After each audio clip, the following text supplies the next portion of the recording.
Thank you all very much for giving me a chance to talk to you about the history of your community. I am cognizant that it is your community and not mine. There may be things that you know more about than I know, and feel free to yell at me if I mispronounce a name or anything else. That moment that you're looking at on the screen there is at the Battle of the Monongahela, better known as Braddock's defeat. That's General Braddock on the horse getting shot. He lived for, I think, 3 more days and then died. When General Braddock was defeated, the British scurried off. They were criticized for it.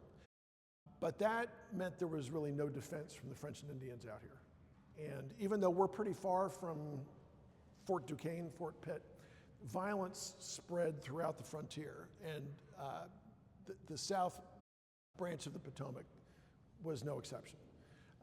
This became a very dangerous place to be. We're going to start today by talking about the French and Indian War, and then we will move forward into the Revolutionary War. I created this map to show you how the frontier was defended after Braddock's defeat. Up here is Fort Pitt, that's where Braddock's defeat was, and we are down here, Fort Pleasant. If the square forts are sort of real forts, not necessarily big forts. I don't know if you can tell, there are 3 different sizes. Fort Loudon and Fort Pitt are kind of big. At Fort Necessity, Fort Pleasant are sort of medium, and then the small community forts are little squares with numbers. George Washington built Fort Loudon in Winchester as his headquarters, and it was his job to protect the frontier. And by protect the frontier, what that really meant was keep settlers living in their cabins. As you know, there's this expression that possession is 90% of the law, right? So as long as settlers were living on their claims, that gave credence to Britain's claim to the land, to the territory, or to Virginia's claim to the territory. If they vacated it, well, that would make it easier for the French to assert possession. So it was a priority for Virginia to keep people living out there. So Washington built Fort Loudon here, Fort Cumberland. That was Braddock's debarkation point for the Monongahela campaign. But then after that defeat, Washington had this string of forts constructed to protect the frontier. And each one had rangers patrolling between it and the next one so that they could keep an eye on things. The 4th of them was Fort Pleasant, which is at what is called Oldfields. The Isaac Van Meter house is on the property. Hardy County was in Hampshire County at the time. Hampshire County was much bigger. You of course know that this is the Blue Ridge, and this is the Allegheny Escarpment, and the shaded part is the Shenandoah Valley. So if you're on the other side of the Allegheny Escarpment, you're in the frontier, which is dangerous territory. And there you can see Fort Pleasant, which I showed you on the other map. This is a sketch drawn by George Washington, which was supposed to be used as the template for the larger frontier forts, including Fort Pleasant. And that is a model of Fort Ashby. So Robert Higgins, who I'm going to be talking about today, he's a boy. I guess 1756 was the attack. His father probably helped build this fort because the soldiers who were sent by Washington to build it, they didn't really have tools or enough manpower. So the settlers in the community helped build it. And when there was, they called it an alarm, when it appeared that there were Indians on the prowl or ready to attack, they would all go into the fort and hide. Now, the fort was built in the Old Field. And an old field is frontier terminology for a clearing. And these were centuries old. These were Indian clearings from, maybe many centuries earlier that they would use for hunting purposes. And they were sometimes called old fields. Sometimes they were called Indian meadows. Sometimes they were called savannas. The settlers knew what they were. That's why they called them Indian Oldfields. But when you build a fort, you want to have a clear line of sight around it. So they built the fort in the middle of the field. The clear line of sight was what was good about it. What was bad about it is there was no water. There was no spring. So there was an Indian chief, a Delaware war chief named Bemino, who was known in English as John Kilbuck, or just Kilbuck. He had actually had friendly relations with the settlers on the South Branch. But when the French and Indian War began, he went with his tribe and staged raids down here. So one day there's an alarm, everybody's holed up in the fort, and Robert Higgins, who I think he's 12 years old, I can't remember, they're in there and they're thirsty, and it seems quiet. So his mom hands him a bucket and says, "Run to the spring and get us some water." Now, Robert knows that it's not safe. There was another boy, Isaac Zane, who just 3 years before had done something similar and been captured and carried to Ohio. So he knew that could happen to him. So he asked a friend to come with him, and they would sort of spot each other. And they grabbed the bucket, and they ran to the spring as quietly as they could. They filled it up, and then they started running back as fast as they could. And Robert ran faster, and his friend was a little bit behind him. And Robert heard his friend scream. He'd been captured. Now, Robert's just a little boy. He's not going to be able to fight with the Indians, so he just runs as fast as he can. He gets back in the fort, and his friend is gone. There's no word on whatever happened to him. He's just gone. So that's what life was like for children living out here in the 1750s during the French and Indian War. And of course, for all of us, the things that happened to us as children leave a very lasting impression. As I like to say, what happens to you when you're a kid is hardwired. Stuff that happens to you when you're grown up, you have trouble remembering the next day, right? So we as Americans are sometimes a little bit embarrassed or ashamed of our long history of conflict with the Indians. But if you grew up that way, if your best friend was taken, if your neighbors were scalped, you can kind of understand how people may have felt the way that they did. Of course, it went both ways. After the run to the spring, the Indians under Kilbuck then proceeded north to what is known as the Trough. You all know what I'm talking about? It's a sort of a ravine on the river north of town. The Potomac Eagle Railroad goes through there now. It's very pretty. But after the attack on Fort Pleasant, or the capture of Robert Higgins' friend, the Indians then went up to the Trough and lured the men out of the fort, and they had a battle there that was called the Battle of the Trough. There were 16 or 20 settlers there fighting against a band of probably Delaware Indians. There may have been Shawnee as well. 6 or 7 men died. It was a real battle. My understanding is it lasted pretty much all day. So that was another dramatic event from the French and Indian War. That is the Isaac Van Meter house.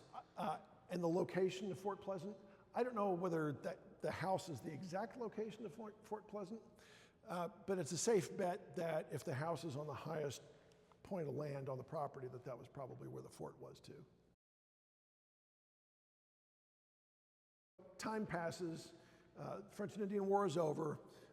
There is something called Pontiac's Rebellion or Pontiac's War. When Britain made peace with France, the Indians said, well, nobody asked us, we're not done fighting. So the war sort of continued as Pontiac's Rebellion, and that was eventually put down. But then the revolution comes along. And we're fast forwarding 2 decades here. In 1775, in December 1775, Virginia decides that the 2 regiments that it has already recruited are not enough, and it decides we need more. So it authorizes the 3rd, 4th, 5th, 6th, 7th, 8th, and 9th regiments. There are eventually 15. The 8th Virginia Regiment is a unique regiment in that it is raised entirely in the colony's west. There are 8 counties here that contributed a total of 10 companies. Each county in the entire colony was tasked with raising 1 or 2 companies, depending on how much population they had. You see Hampshire County there. The captain of the Hampshire County Company was Abel Westfall. Hardy County, again, of course, was then part of Hampshire. They recruited over the winter of 1775 and into the spring of 1776. This is Captain Westfall's company. I bet there's some names on here that are still in the community. That's usually the case. Abel Westfall is the captain. Our boy Robert Higgins, who's now a young man, he is the first lieutenant. Andrew Turk is the second lieutenant. He disappears. I think he died from malaria. I don't remember offhand. And Ensign Reese Pritchard. He lived in what is now Hampshire County. I can't remember the exact spot, but it's closer to Romney. Interestingly, his family hosted George Washington for the night when Washington was traveling west in 1770. I'll just name a couple others here. Ned McCarty was a sergeant. He was very brave and very active throughout the war. He raised a company of militiamen to respond to the invasion of Cornwallis in 1781, so he was at Yorktown. He was from Kaiser. He was from Kaiser. His father had been captured by Indians in the French and Indian War and burned to death. Zachariah Pigman, an interesting name. You're going to hear about him again. He was captured at the Battle of Germantown. Cornelius Westfall here is the brother of Abel Westfall, and there's another Westfall. So I won't go through all these names, but I wonder if John Stump, there's a Stump cabin that survives in the county. I would love to know what the relationship is. There are stories connected with almost all of those names. And I will say that these are the original enlistees. People died, people got deserted, and they would recruit new men to replace them. These are the original members of the company. 68 enlisted men, 4 officers, plus sergeants and musicians. This is the day they marched out of the county to go to war. And this is Sarah Harness, many years later in 1838. She says, in her youthful days in Virginia, living on the south branch of the Potomac, she remembers when Abel Westfall enlisted a company of men in that neighborhood to join General Washington. And it was in the town of Moorfield, now, there was no Moorfield then, right? On the day they marched from that ground to join the army, which she believes to have been the 28th day of February, 1776. And Westfall marched away in that company with many others of her acquaintance and did not return until after the expiration of 2 years, when a portion of the others, as many had died, he came home with Captain Westfall, all in good credit. So this is in a pension application from one of the soldiers. Now she says they were gone for 2 years. Those first 2 companies or regiments that were raised in 1775 were on 1-year enlistments.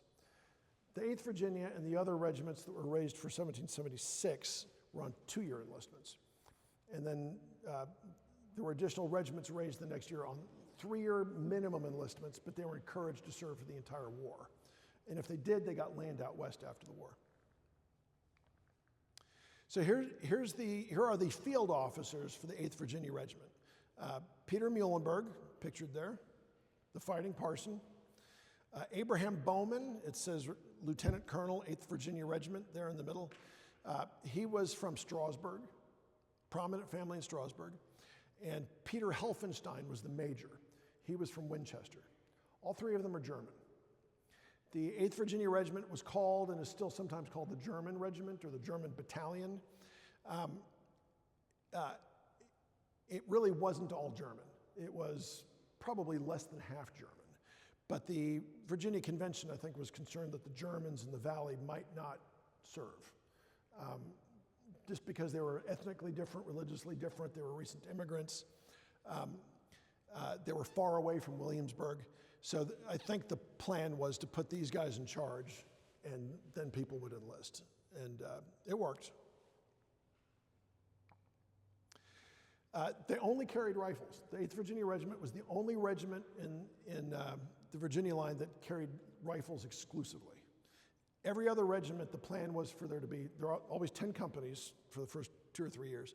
The plan for all the other regiments was for there to be 8 companies of musketeers and 2 companies of riflemen.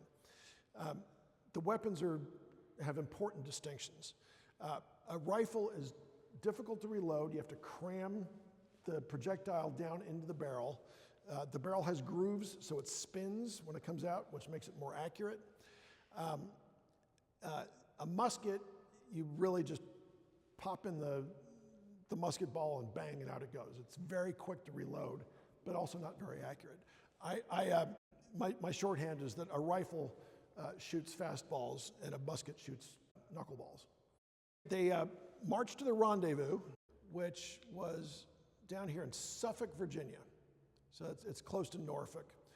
First, however, they went to Williamsburg. When the companies were recruited, the captain, the first lieutenant, the second lieutenant, and the ensign each had a recruiting quota. And when they had met their quotas, they would then be inspected by the County Committee of Safety, and they would be given a certificate. They then carried that certificate to Williamsburg.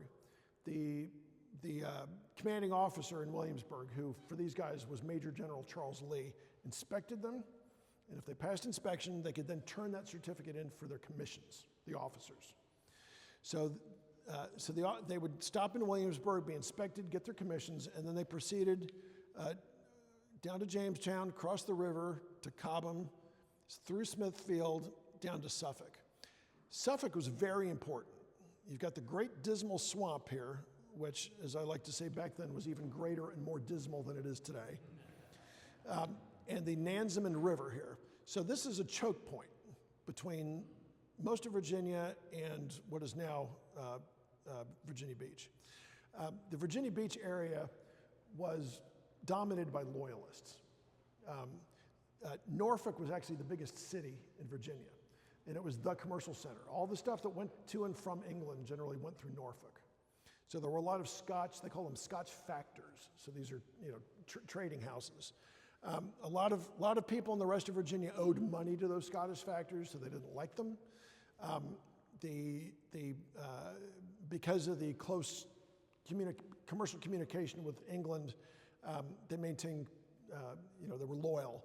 So, and Lord Dunmore, who had fled Williamsburg, he's the governor, he's here in a boat, in a ship, sailing around causing trouble. And with him are many, many, many other boats filled with loyalists. He's got some British troops on a boat. He's encouraged slaves and indentured servants to flee their masters and come fight for him. So they called it a floating city, or a floating town. And they, of course, need food, they need provisions, they need drinkable water. There's smallpox on these ships, so they need to bury dead people. So they're constantly raiding on shore. And of course, trying to recruit more loyalists, more escaped slaves, and more indentured servants.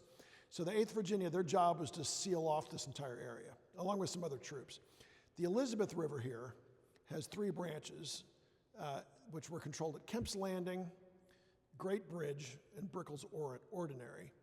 And here at Tucker's Point was Dunmore's sort of beachhead. That's where they built ovens to bake bread and things like that. And they helped to push him out. And then he sailed north up to Gwynn's Island, which is off the map, and eventually sailed for New York. So that was their first duty in Virginia. And Abel Westfall and Robert Higgins were part of that. I mentioned Major General Charles Lee. There is no formal portrait of him. This is a sketch that was done by John Trumbull, who was famous for those giant paintings in the Capitol Rotunda. Charles Lee was a jerk. I mean, there's no other way to put it. He was obnoxious. He liked to belittle people, including his superiors. He thought he knew everything. He was also, according to multiple accounts, very ugly. He had a big nose, amongst other things. But he is the commanding officer in the Continental Army's Southern Department, which is Virginia and South. So he's the guy who inspected the troops as they came into Williamsburg. And when news came that the British fleet was headed south to Cape Fear, North Carolina initially, and then they moved on to Charleston, he decided, okay, we've got to go south, we've got to defend Charleston. So he grabs the best equipped regiment that he's got, and that's the 8th Virginia Regiment. They showed up with their rifles made up here, or made in the Shenandoah Valley. The other regiments are relying more on muskets, and nobody's making muskets in the colonies. So the 8th is the best equipped, and he marches them out of the colony. Now there's a problem with this, and that is they're not Continental soldiers yet.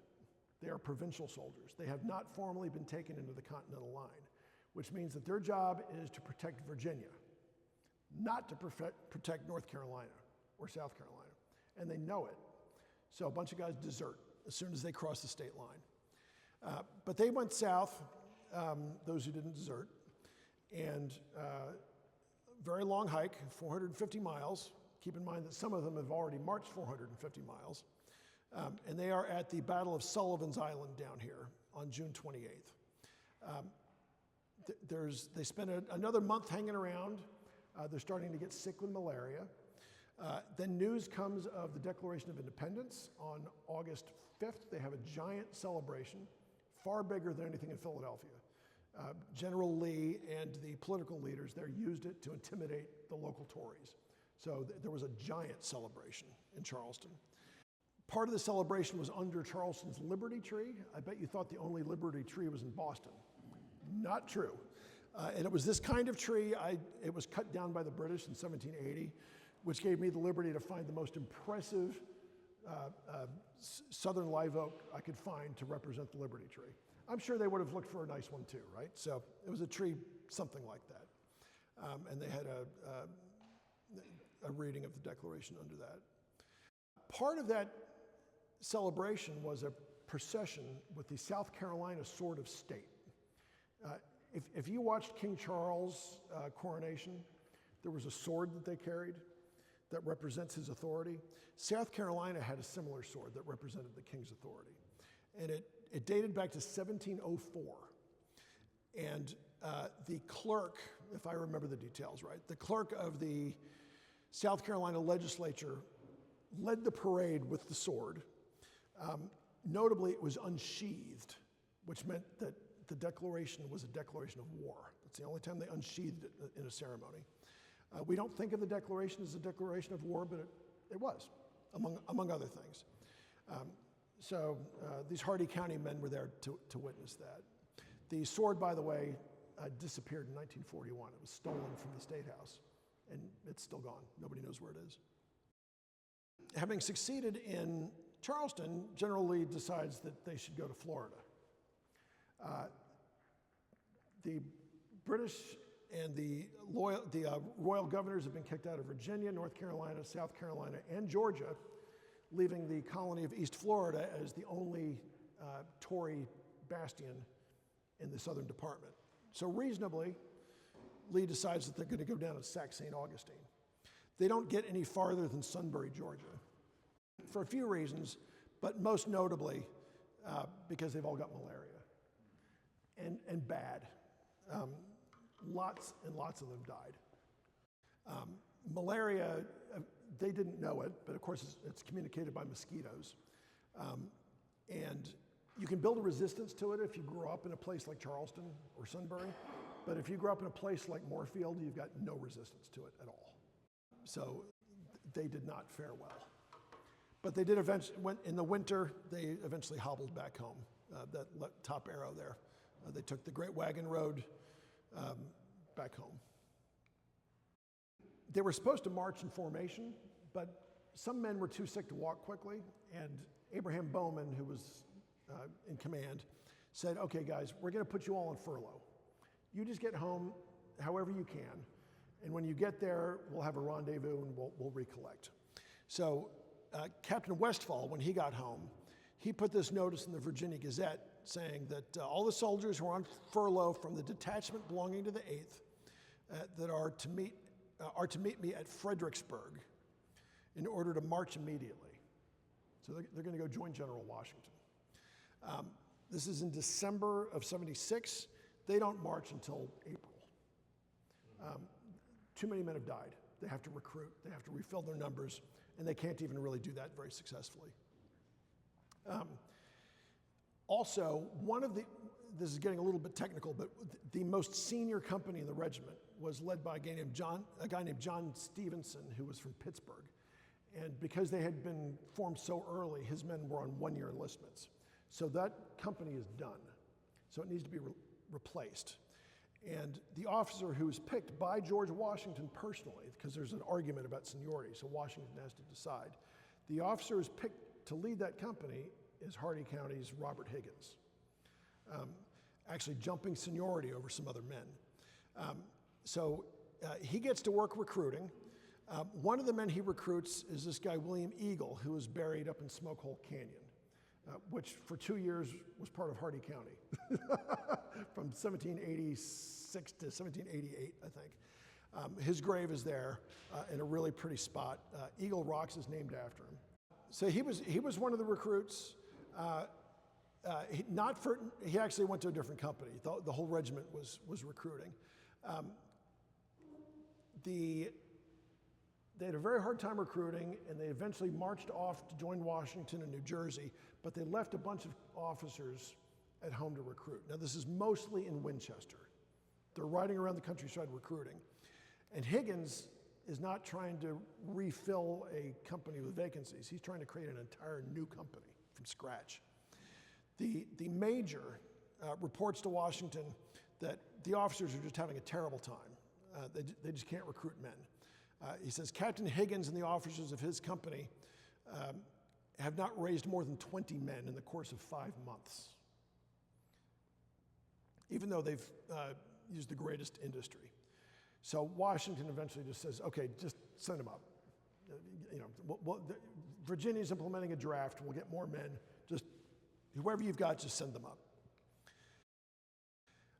This is the first muster roll for Robert Higgins' company. And there are, that's 9, so about 18 or 20 men on this list. A full company would be 68 enlisted men, four sergeants, a drummer, a fifer, and the company officers. Half of those men deserted within a month or so. So what's wrong? Well, we've been at war for 2 years, and people know it stinks. People don't want to go die. At the beginning of a war, everybody thinks it's great. They're going to run right off to war and be heroes. The most eager recruits have also already volunteered a year or two ago. So Higgins is having a very hard time recruiting. But they ride off towards Philadelphia, where they are inoculated for smallpox. They get there shortly after the Battle of Brandywine. After the Battle of Brandywine, they come out of their inoculation and they join the regiment and the army. They are in of course, the 8th Virginia Regiment under Colonel Abraham Bowman. Peter Muhlenberg is a general now. In Charles Scott's brigade, which is composed of these 5 regiments, and Adam Stevens' division. Adam Stephen is from Martinsburg, as you probably know. And then they go to the Battle of Germantown. So this is Higgins' company's first significant engagement. And this is the only battle I'm going to tell you about in a little bit of detail. The plan here is for the Army to advance in 2 wings, a right wing and a left wing. The right wing with its right flank against the Schuylkill River. The left, and that's down here. You'll see that better on the next slide. The right wing, or the left wing, is under General Nathaniel Greene, and the British encampment is down here. And the left wing was about 2/3 of the entire army. And their job is to push the British against the Schuylkill River down here. And Sullivan's wing is coming this way. Behind Sullivan, there is a reserve. So you've got a left wing, a right wing, and a reserve. Washington had asked Congress for lieutenant generals to command these 3 wings, three lieutenant generals. Underneath a wing is a division. Divisions are led by major generals. Adam Stephen, as an example. Underneath a division are brigades, led by brigadier generals. And of course, you keep going down, regiments led by colonels, companies led by captains. Because Congress won't give him lieutenant generals, he has to elevate major generals to lead these wings. And this creates a problem, and I'll illustrate that, right? So Major General Greene is pulled from his division to lead the left wing, leaving a vacancy. To fill his vacancy, Brigadier General Peter Muhlenberg is pulled from his brigade to lead Greene's division.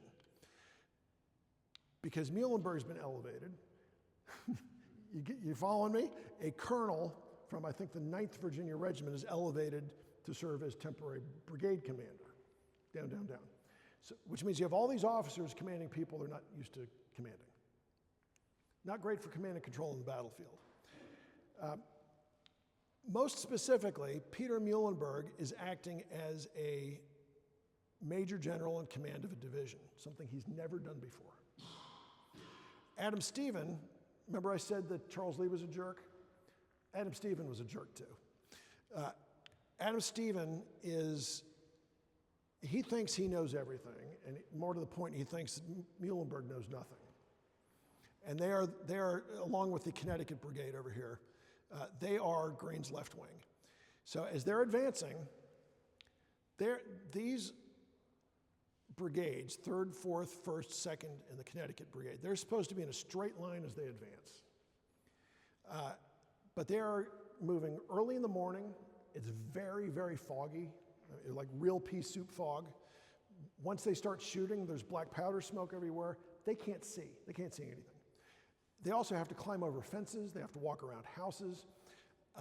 And they start to drift apart, as you can see a little bit here, right? Now, if Stephen had been sticking to his knitting, he would have made sure that they were standing in a line, and he would have eventually made sure that his right flank connected with Anthony Wayne's flank down here. But that doesn't happen.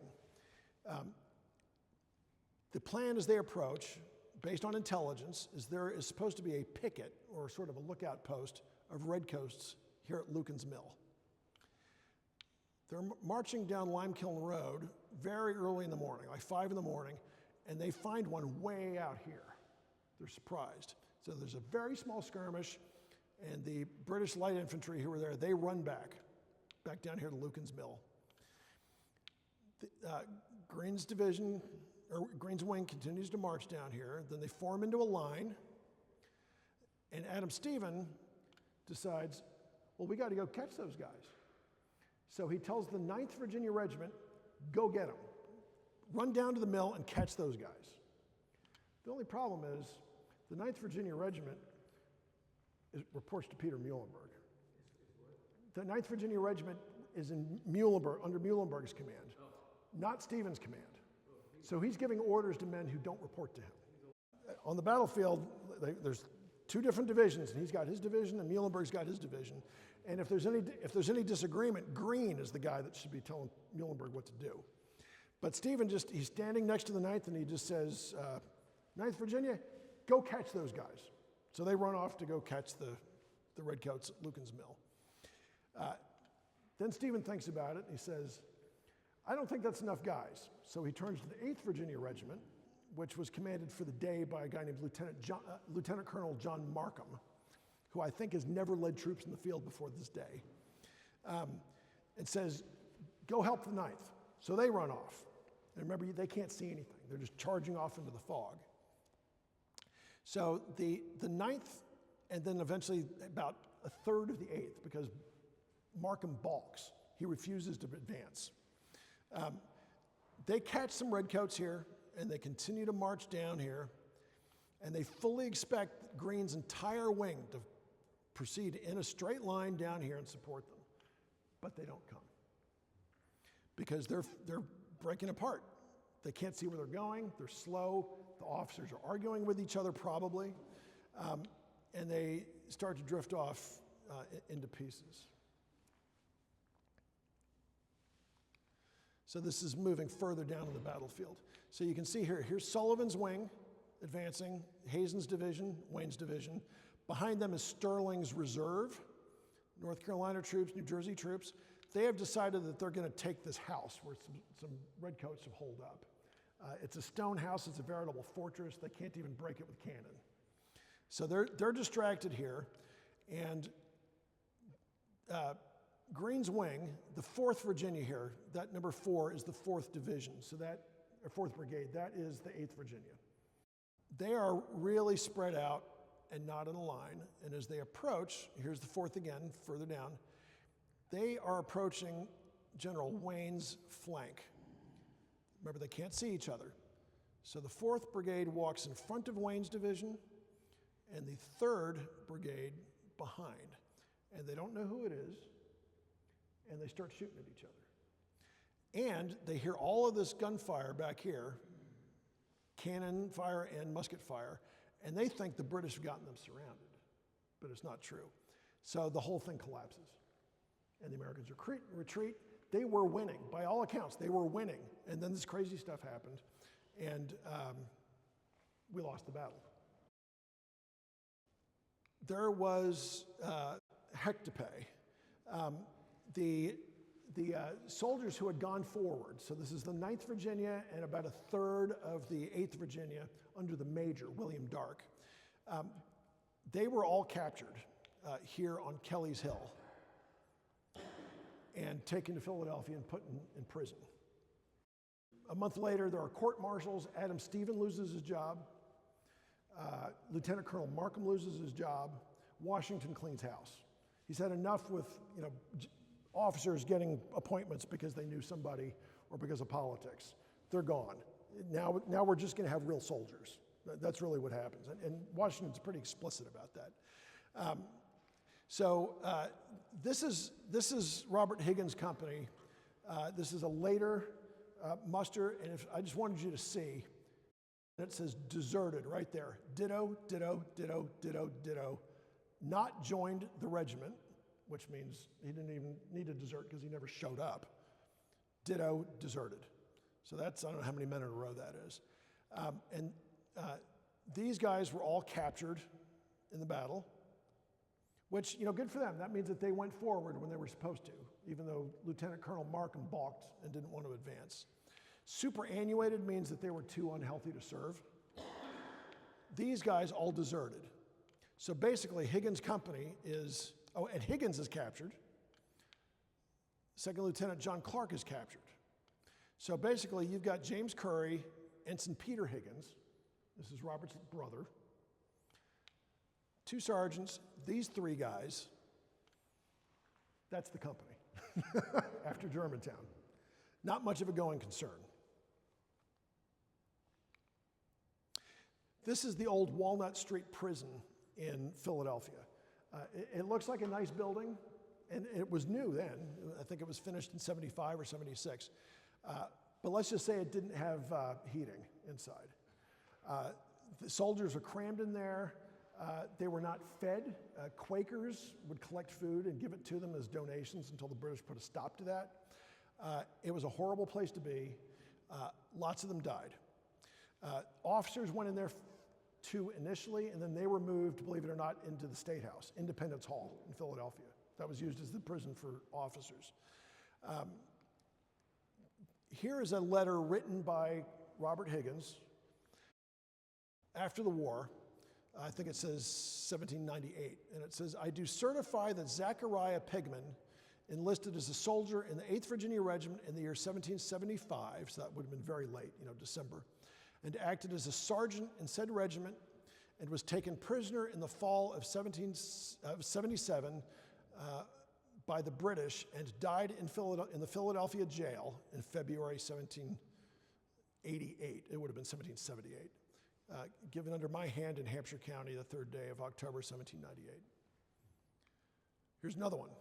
I do hereby certify that Zachariah DeLong, 2 Zacharias, enlisted with me as a soldier in the 8th Virginia Regiment for 3 years and died a prisoner in Philadelphia jail in February 1778. They weren't the only ones. Lots of guys died. You may know that the British, after the French alliance, the British evacuated Philadelphia. They had to consolidate resources. So they evacuated Philadelphia and moved all the prisoners up to New York. The enlisted men were put on prison ships. Just lots and lots of them died.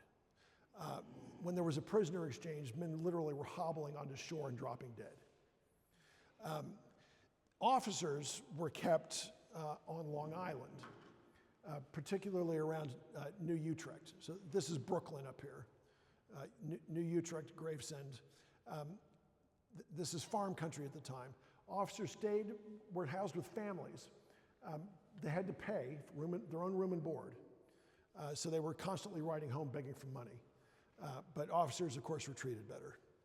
And so Robert Higgins was here in New Utrecht, or thereabouts, along with others, for 3 years probably.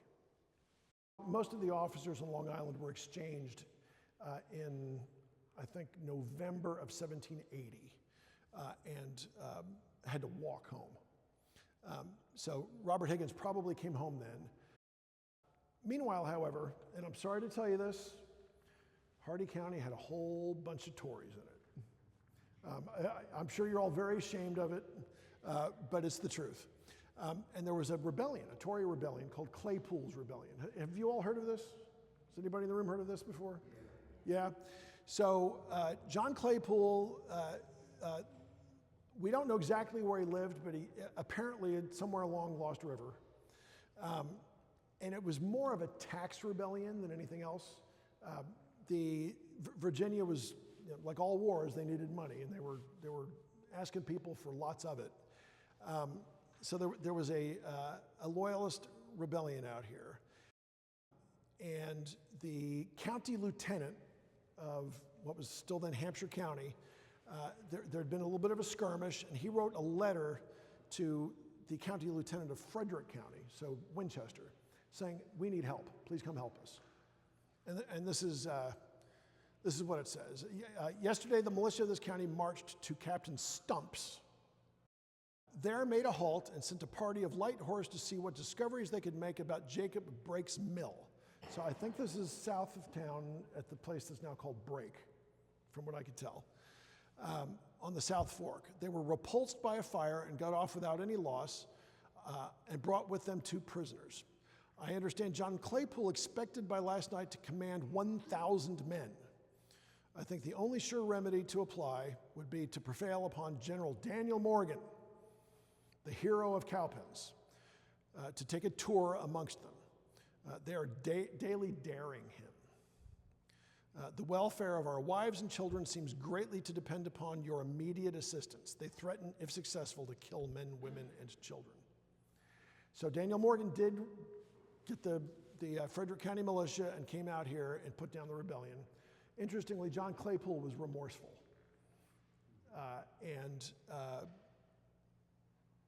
Sometime afterward, Daniel Morgan actually signed a letter to the Virginia government asking them to have mercy on him. Here's Moorfield, of course. Here's Jacob Brake's mill, assuming that Brake is the location of Jacob Brake's mill. And the accounts say that Claypool's farm was, along Lost River. So who knows where? But this just illustrates that the rebellion was sort of in this triangle. Higgins comes home, and he's been a prisoner for 3 years, and who knows what his health is like, but he's done. So he's got his commission for a while, but he resigns it. And at the end of the war, or near the end of the war, and by the end of the war I mean the treaty, not Yorktown, Peter Muhlenberg signs a note for him. I certify that Higgins entered the service as a lieutenant in February of '76 and continued in actual service until March of 1781.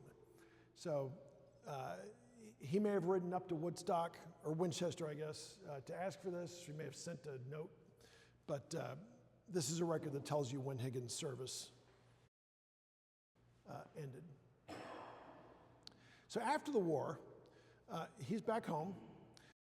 You probably all know who Hardee County is named after, but I want to tell you just what I learned about him, and maybe this is old news to you, but he was a very young guy, and he was from Isle of Wight County, way down in the Tidewater, and he was elected to the Continental Congress in 1783. So after the war is really over. Most importantly, though, he's the chairman of the Committee of the States. You've never heard of it, probably. This is the committee that runs things when Congress is not in session. So if Congress is not sitting, he's the boss. And I've just written a series of 3 articles about how Western land was distributed after the war. Soldiers who served long enough were given land grants. Initially, they were distributed in Kentucky, but there was one exception, and that is George Rogers Clark's men, the men that fought in the Vincennes campaign in 78 and 79. They were promised land on the north side of the Ohio River, and they were very eager to get it. But by treaty, that is still Indian land. But they're already looking at it and getting ready to survey and all of that. Hardee sends a very stern letter to the governor of Virginia saying they need to cut it out because they're going to start a war. This is the note that he sent to Governor Harrison. If persons under grants from Virginia are permitted to enter upon and settle the lands westward or northward of the Ohio before the treaty is complete and a line of property ascertained between the Indians' villages and hunting grounds and the United States, it seems impossible to avoid an immediate war. So cut it out. And Virginia did back off. He was in Congress when Virginia ceded the Northwest Territory to Congress. So he did a bunch of important stuff. But then he died at the age of 27 in 1785. And the next year, if my timeline's right, they named a county after him. And here we are. Higgins is home. He builds this house. We're all going to go take a look at it a little bit. It's a real treasure. I'll let Michelle tell you more about the house. I wouldn't presume. His brother, Peter, stayed in the Shenandoah Valley. He's buried in Newmarket, and there's his tombstone. I don't know if that's his wife next to him, but somebody needs to help her out. Just tipped over. Robert, on the other hand, moved west to Ohio eventually. And there was a town there named Higginsport. Higginsport is still there. I've been there. It's just a little town, but it's a nice spot right on the river. If you're ever driving that way, go say hi to him. He's buried there. Here is his grave. Neither of these stones is original. The one on the right is a Department of Veterans Affairs marker. It looks old because it needs to be cleaned. It is no older than World War I. If you go north to Pickaway County, you will see a town right there named Westfall. That was founded by Abel Westfall, Captain Westfall. It is now basically a ghost town, but it was important geography. It is the original site of Chillicothe. Chillicothe was an Indian village that was relocated. Indians would sometimes do this, but that is sometimes referred to as Old Chillicothe. It's now pretty much a ghost town, but the local school district is called Westfall School District, which is fun. And then, if you go a little bit further north, there is a township here named Muhlenberg Township. Now, the reason it's called that is I told you that soldiers got land in the West after the war. Peter Muhlenberg actually had a very important job in distributing that land, and he intended to come out and settle in the West, but it wasn't safe enough. He didn't want to bring his kids and his wife and kids out here to maybe get killed. So he just held on to it, and his youngest son then moved out there. The younger Muhlenberg served in the Ohio legislature. He then represented Ohio in Congress, I think for one term, and then died young. But it's fun to see these 8th Virginia place names in Ohio. That is Captain Westfall's gravestone in Bloomfield, Indiana. So he evidently moved a few times. He obviously did not stay in Westfall, Ohio. So that's the story. This is my website, and it's dedicated just to the 8th Virginia Regiment. There's a lot of stuff on there. If you want to explore the history of the regiment, that's a good place to go. If you want to take a deep dive, I've got books we can sell you.